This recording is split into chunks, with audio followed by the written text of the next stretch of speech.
మీ business ఏదైనా మీ ఊర్లో promotion చేయాలంటే అది సుమన్ టీవీతోనే సాధ్యం. ఇప్పుడే సంప్రదించండి. నా కొడుకు కళ్ళు, నా కొడుకు గుండె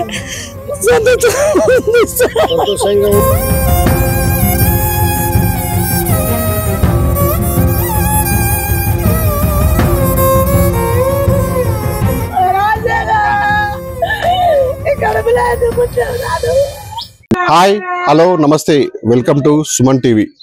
అన్ని దానాల కన్నా అవయవ దానం మిన్న అంటూ నేడు మాత్రం సంబంధించిన సంగీత రంగంలో మాత్రం ముందుకెళ్ళిపోతుంది. అవయవ దానం అంటే చనిపోయిన మనిషి ఎవరైతున్నారో తనకి చనిపోయి కూడా మరికొన్ని ప్రాణాలకి పునర్జన్మ ఇచ్చే ప్రసాదంగా వరంగా భావిస్తున్నారు.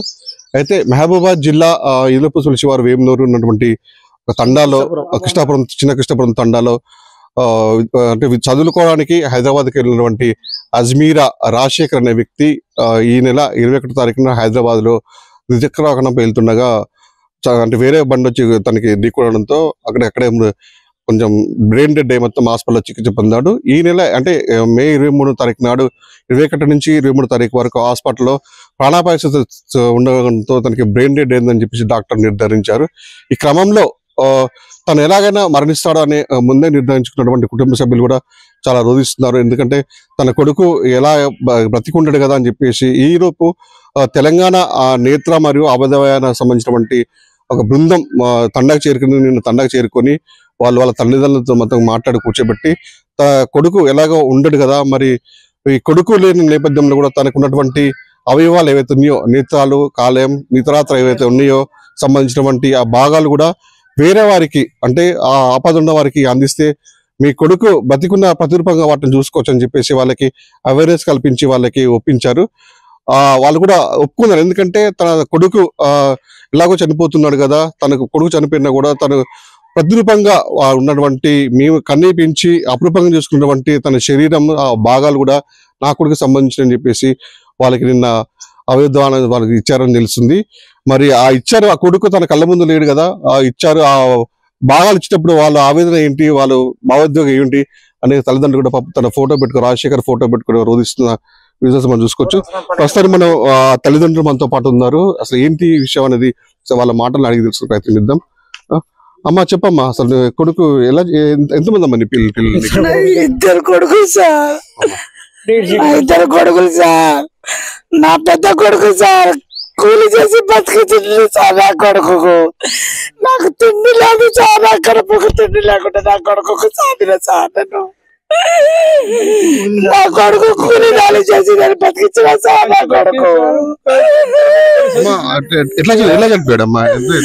సార్ నేను ఊరికి వచ్చిన సార్. నా కొడుకు అక్కడ ఊర్లో ఉన్నారు, అక్కడ హైదరాబాద్ ఉన్నారు, హైదరాబాద్ చదువుకుంటున్నారు సార్. నా కొడుకు చదువుకుంటున్నా, నేను ఊరికి వచ్చిన సార్.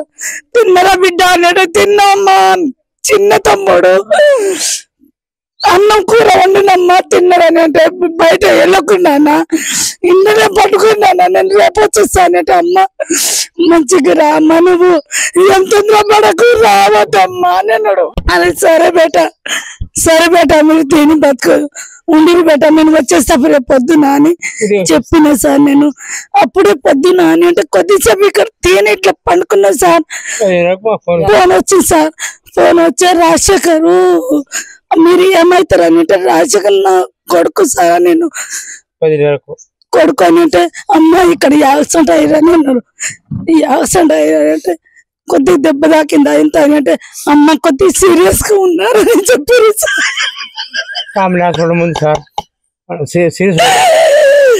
సీరియస్ గా ఉండాలని చెప్పారు సార్. సీరియస్ గా ఉండాలని కట్టించుకొని రావాలని లేదు సార్. అప్పుడు ఒక బస్సు లేదు, ట్రైన్ లేదు, ఏం లేదు సార్. అక్కడ నుంచి మైబాల వచ్చి సార్ నేను తినకుండా అక్కడ ఉండి సార్. అక్కడ నుంచి అది మా ట్రైన్ వచ్చి సార్ అక్కడ పోయేదాకా అయిపోయింది సార్. నా కొడుకు చూపెట్టలేదు, నాకు చూపెట్టలేదు సార్. నాకు చూపెట్టలేదు సార్. నేను అక్కడ నుంచి నా కొడుకు చూస్తాను, నా కొడుకు చూస్తాను. నేను అక్కడ వచ్చిన తర్వాత అమ్మ నీ కొడుకు క్షేమ ఉంది అమ్మా, ఏం మేడోకు బాగానే ఉన్నాడు అని చెప్పిండు. బతికే ఉన్నాడు సార్. అమ్మ నువ్వు ఏమేడో కానీ అంటే కొద్దిసేపు నా కొడుకు ఒక్కసారి చూస్తా సార్ నేను. అయితే ఏం కాదమ్మా నీ కొడుకు ఏం కాదని అన్నారు సార్. నా కొడుకే బతికే ఉన్నాడు సార్ అని అంటే డబ్బులంతా కట్టారు అని అన్నారు సార్. అని అంటే అప్పటి నుంచి అప్పుడప్పుడు ఏదో బతికాడినా సార్. డబ్బులు మా దగ్గర డబ్బులు లేవు సార్, కూలి చేసి బతుకుతున్నాం సార్. అప్పుడు అయితే ఎవరి దగ్గర అడిగి రేం చేసినాం సార్. అయితే హాస్పిటల్లో జాయిన్ చేశారు సార్. జాయిన్ చేసినప్పుడు అక్కడ నుంచి ఇక సూది అది వేసినప్పుడు నా కొడుకు మంచిగా, మీ కొడుకు మంచిగా ఉన్నాడు అమ్మ, బాగానే ఉన్నాడు, ఏం బాధ లేదమ్మా అని అన్నాడు. అయితే నా కొడుకు బతుకుతాడు, నా కొడుకు కూలి చేసి నాలి చేసి బతికిచ్చిన బాగున్నాడు అని అనుకున్నా సార్. కానీ ఇట్లా నా కొడుకు చనిపోతాడని నేను అనుకోలేదు. ఇప్పుడు తల్లి నీ బాధ అర్థమైంది తల్లి. అంటే ఇలాంటి బాధ ఎవరికి రావద్దు. కొడుకు చనిపోయాడు కదమ్మా, చనిపోయాడు. సరే కొడుకు చనిపోయినా కూడా తన అవయవాలు అయితే ఉన్నాయో, కళ్ళు కానీ కాళ్ళే కానీ ఇతర ఏమైనా తనకి సంబంధించినవి అవుతున్నాయో, తన కొడుకు చనిపోయినా కూడా తన అవయవాలు కూడా వేటోళ్ళకి ఇచ్చి వాళ్ళకి పునర్జన్మ ప్రసాదించడం మీ కొడుకు ఎట్లా అనిపిస్తుంది మమ్మీ నీకు? మరి ఏం లేదు సార్, సంతోషం, మంచి సంతోషం ఉంది సార్. నా కొడుకు కళ్ళు, నా కొడుకు గుండె సంతోషంగా ఉంది సార్. సంతోషం ఉంది సార్. నా కొడుకు నాకు కనిపిస్తలేడు. నీ కొడుకు కనిపించకపోయినా కూడా అవన్నీ దానం చేసిన కాబట్టి నీ కొడుకు బతికే ఉన్నాడని చెప్పేసి నీకు అనుకోవచ్చు కదమ్మా. మరి బతికే ఉన్నాడని అనుకున్నా సార్. కాదు నా కొడుకు బతికే ఉన్నాడు. నీ కొడుకు ఎందుకు చనిపోలేదు? నీ కొడుకు బతికే ఉన్నాడు, ఎందుకంటే అవన్నీ దానాలు చేసింది కదా, అవన్నీ బతికే ఉన్నాయి. నువ్వు ఇచ్చిన అవన్నీ బతికే ఉన్నాయి, అవన్నీ అన్ని బతికే ఉంది కదా సార్. నాకు పడతలేదు సార్. అమ్మ ఎందుకు ఏడొచ్చిన అమ్మా, నేను రాచక్ర ఉన్నమ్మా, ఏడవకమ్మా అని చెప్పలేదు సార్. నా కొడుకు కదా ఫోటో పట్టుకొని ఏ విధంగా ఆలోచిస్తుందో, అమ్మ నేను బతికే ఉన్నానమ్మా, నేను చనిపోలేదు, నా రూపంలో కూడా 6గురికి పునర్జన్మ ప్రసాదించానమ్మా చెప్పి అతను ఆ ఫోటోతో వ్యక్తపరుస్తున్న సందర్భంగా అందరినీ కన్నీరు పెట్టి విషాదం నెలకొంది. మనతో మాట్లాడికి తన తండ్రి అడిగి తెలుసుకుందాం. ఇప్పుడు కొడుకు చనిపోయాడు, అసలు బాధ ఎవరికైనా ఉంటది, మనం మళ్ళీ తీసుకురాలేము మీ అబ్బాయిని కూడా. తను చనిపోయినా కూడా 6గురికి పునర్జన్మ ప్రసాదించాడు. ఇలాంటి ఎవరికి రాకుండా కూడా మీ కొడుకు చనిపోయి కూడా అందరిని బతికించాడు. ఏ విధంగా అనిపిస్తుంది నీకు అసలు? లేదు సార్, నా కొడుకు చనిపోయినా సరే నేను మంచిగా వాళ్ళకి 6గురికి సాయం చేసిన కొడుకుతో, కొద్దిగా వాళ్ళకి సాయం చేయండి కొడుకుతో.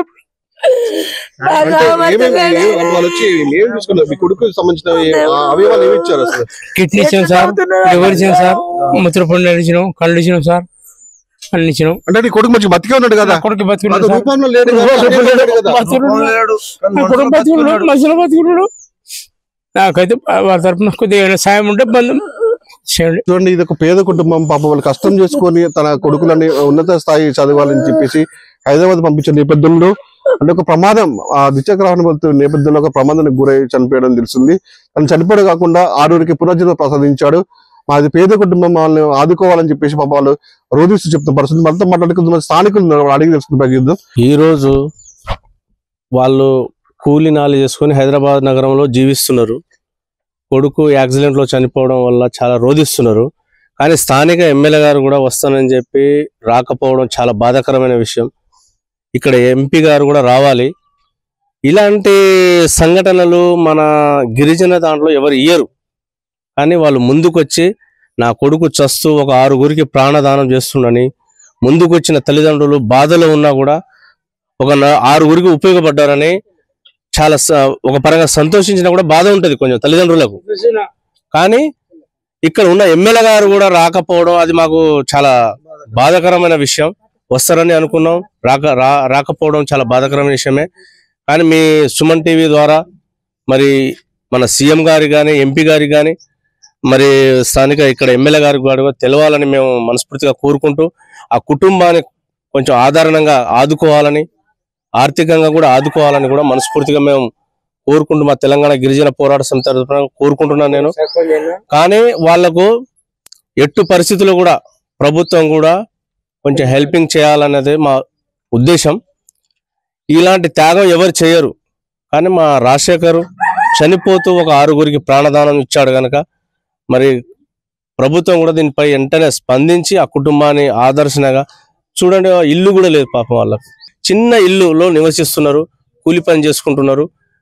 వాళ్ళకు ప్రభుత్వం కూడా ఆదుకోవాలి. సీఎం గారి దృష్టిలో మీ ఛానల్ ద్వారా తీసుకెళ్ళండి, కుటుంబాన్ని ఆదుకోవాలని కూడా మనస్ఫూర్తిగా కోరుకుంటున్నాం. బలరాం నాయక్ గారు మీకు చేతులు జోడించిన ఎంపీ గారు, మురళీ నాయక్ ఇక్కడ స్థానిక ఎమ్మెల్యే గారు, మీకు కూడా మేము రిక్వెస్ట్ చేస్తున్నాం, కుటుంబాన్ని కూడా కొంచెం మీరు ఆదుకోవాలని, ప్రభుత్వం ద్వారా మీరు ఆదుకోవాలని వాళ్ళకు వెంటనే మా రిక్వెస్ట్ ఏంటంటే మా తెలంగాణ గిరిజన పోరాట సమితి తరఫున తక్షణమే వాళ్ళకు ఒక డబుల్ బెడ్రూమ్ ఇల్లు, ఒక కొడుకు ఉన్నాడు, గవర్నమెంట్ జాబ్ ఇవ్వాలని కూడా నేను డిమాండ్ చేస్తున్నా. బాబు చనిపోవాలని ఎవరు కోరుకోలేదు, అనుకోకుండా జరిగిపోయిన సంఘటన. తక్షణమే ఒక బాబు ఉన్నాడు, పేద కుటుంబం, ఒక గవర్నమెంట్ జాబు, డబుల్ బెడ్రూమ్ ఇల్లు ఇచ్చి వాళ్ళని ఆదుకోవాలని, మహబూబాబాద్లో ఎక్కడైనా ఒక చిన్న 150 గజాలలో ఇల్లు ఇచ్చి వాళ్ళకి ఆదుకోవాలని కూడా మేము డిమాండ్ చేస్తూ కోరుకుంటున్నాం. మనతో పాటు ఆ రాజశేఖర్ వాళ్ళ తమ్ముడు ఉన్నాడు, వాళ్ళు అడిగే ప్రయత్నం చేద్దాం. చిన్న అసలు అన్నయ్య చనిపోయాడు పాప, అంటే చనిపోయాడు, మనం అది పూడ్చలేనిది. తను చనిపోతూ కూడా 6గురికి పునర్జన్మ ప్రసాదించాడు, వారిలోనే చూసుకోండి నన్ను అని చెప్పేసి ఒక చెప్పేది అనిపిస్తుంది. ఎట్లా చూసి వచ్చింది అది? ఏం చూడడానికి యాక్సిడెంట్ అయింది, ఇక చెప్పడానికి ఏముంటది, బాధ అదే ఉంటుంది. అంటే మామూలుగా ఇది గిరిజన ప్రాంతం, ఇది అవేర్నెస్ కూడా ఎక్కువ ఉండదు. అయినా కూడా తన కొడుకు అంటే చనిపోయినా కూడా 6గురికి అవయవాలు దానం చేశారు కదా, ఏ విధంగా అనిపిస్తుంది అవేర్నెస్? ఏముంటది, చనిపోయిన వ్యక్తి చనిపోయిండు, ఇక కనీసం ఇక దానం చేస్తే కనీసం వాళ్ళైనా బతుకుంటారు, ఇక వాళ్ళలో మేమని చూసుకోవడానికి అని ఉంటది. ఇక అంతే, ఇక చెప్పుకోవడానికి ఏముండదు, ఇక అంతే. పాపం చూసారు కదా పాపం, వాళ్ళకి మాటల్లో కూడా మాటలు రాని పరిస్థితి. ఎందుకంటే వాళ్ళు చాలా సుఖ సముద్రంలో ఉన్నారు, తండా మొత్తం విషాదం అనుకుంది. ఎందుకంటే ఇంటికి పెద్ద కొడుకు మమ్మల్ని అన్ని విధాలు ఆదుకుంటాడు, అన్ని విధాలు చూసుకుంటాడని చెప్పేసి వ్యవసాయ కుటుంబం, చాలా బీద కుటుంబము అని అనుకున్న నేపథ్యంలో తను ఈ విధంగా జరగడం చాలా దురదృష్టకరం చెప్తున్నారు. ఎట్ సేమ్ టైం కూడా ఈ అవయదానం చేసి కూడా 6గురికి పునర్జన్మ ప్రసాదించడం మాకు గొప్పదని, మా కొడుకు మేము గర్విస్తామని చెప్పేసి కూడా తల్లిదండ్రులు కన్నీరు పర్యంతం వరకు చెప్తున్న పరిస్థితి ఉంది. ఇది ఎమ్మెల్యే గారు కానీ ఎంపీ గారు కానీ మమ్మల్ని అన్ని విధాలు ఆదుకొని ప్రభుత్వ సంక్షేమ పథకాలు కూడా మాకు రావాలి, డబుల్ బెడ్రూమ్ ఇవ్వాలి, మాకు అన్ని విధాలుగా ప్రభుత్వం ఆదుకోవాలని చెప్పేసి కూడా వీళ్ళు కన్నిటి పర్యంతం మనకు చెప్తున్న పరిస్థితి ఉంది. నా కొడుకు కళ్ళు, నా కొడుకు గుండె